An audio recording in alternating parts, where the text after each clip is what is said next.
Hey guys, how you doing? Josh Valentine here. Some of you have seen my 2 other videos I've recently done on franchising and having passion and making sure they qualify for you. For those that didn't see the video or videos, I'm actually a previous multi-location franchise owner and industry concept creator. And we actually no longer are part of the franchise industry. We work full-time online from home and coach people around the world as well. But one of the things we're doing right now is shooting some videos on franchising because we come from that industry. We have a passion for that industry, and more so we have a heart for you, the person looking at what franchise is right for them. And that's why this video series is all about, really. We're going on to point number 3, and you got to forgive my handwriting because it's not good. Point number 3, I'm just going to call it the numbers. Okay? Goofy looking S right there. The numbers. And I'm going to stand in front of this, but you can see it says the numbers. You need to, when you go through your whole research phase, look at your franchise you're looking at buying, and you go through the uniform franchise offering circular, and you view what the documents they give you, talking about average profitability and average cost of goods and labor and overhead expenses and whatnot. Those are very good theoretical numbers. One of the things you need to do, again, is when you're going through your qualifying process and you're interviewing the people in the field, the other owners out there, you need to talk to them eye to eye about the numbers. Percentages, exact expenses, that kind of things. And you need to do it in a way that doesn't intimidate them, because you have to understand, there's an ego involved. A lot of these franchisees are working 60, 70, 80 hours a week just to make it. A lot of them don't make a lot of money because they're maybe poor operators or don't know how to be productive, that kind of stuff, or efficient, or they're just maybe not. They're not fine tuned. Some are really good and are going to be making a lot of money, but you need to understand what the kind of variance is. What's the low end guy? What's the high end guy? What kind of volume do they do on a monthly basis, a yearly basis? And you need to really kind of ask them. Just nonchalantly in conversation, what's your overall cost of goods, percentages per sales? That basically means that if I have $1,000 in sales, how much did my product, packaging, and those materials that are needed to make the product, if it's a restaurant, the meat, the bread, the wrapper, the straw, the cup, all that stuff, how much did that cost me? That's your total cost of goods. So if it was $1,000 in sales and you had 30% cost of goods, that means $300 was the cost of making those goods. Okay.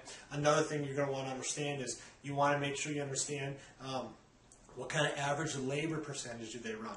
A lot of franchise businesses, the 2 controllable expenses are going to be your operating costs and your labor. Your labor, okay, or your cost of goods and your labor is very important as well, because if they're telling you we run a 25% labor and we run a 30% cost of goods, you're already at a 55% into your margin.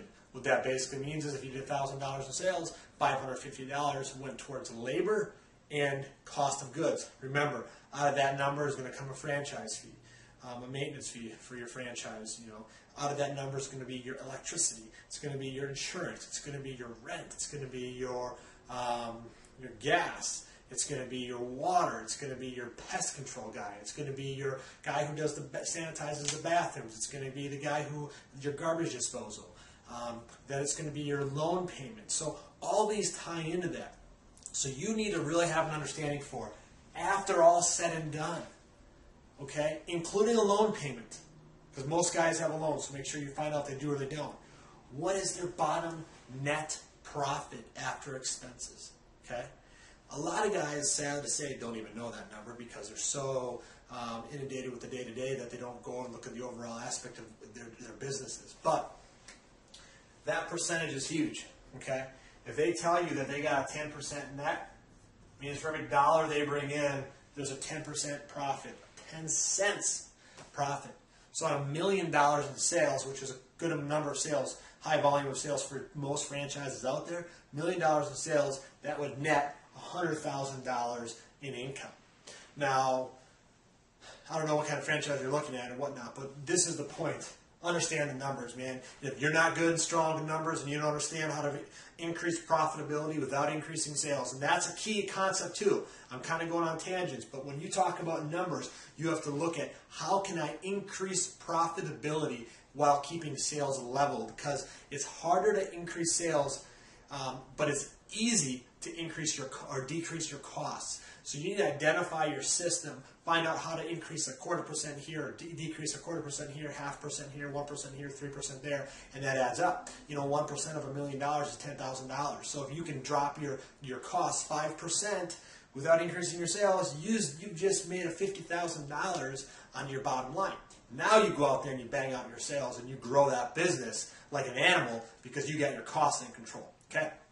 If you grow it before you got your costs, it's like just throwing $100 bills out the window. Control your costs, build your business.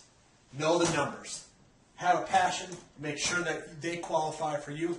Guys, I hope that in your search for finding a franchise, you find one that's right for you. If you haven't quite found a business system that's right for you, check out what we're doing, guys. It's a multi-six-figure a year business for us, and we work from home.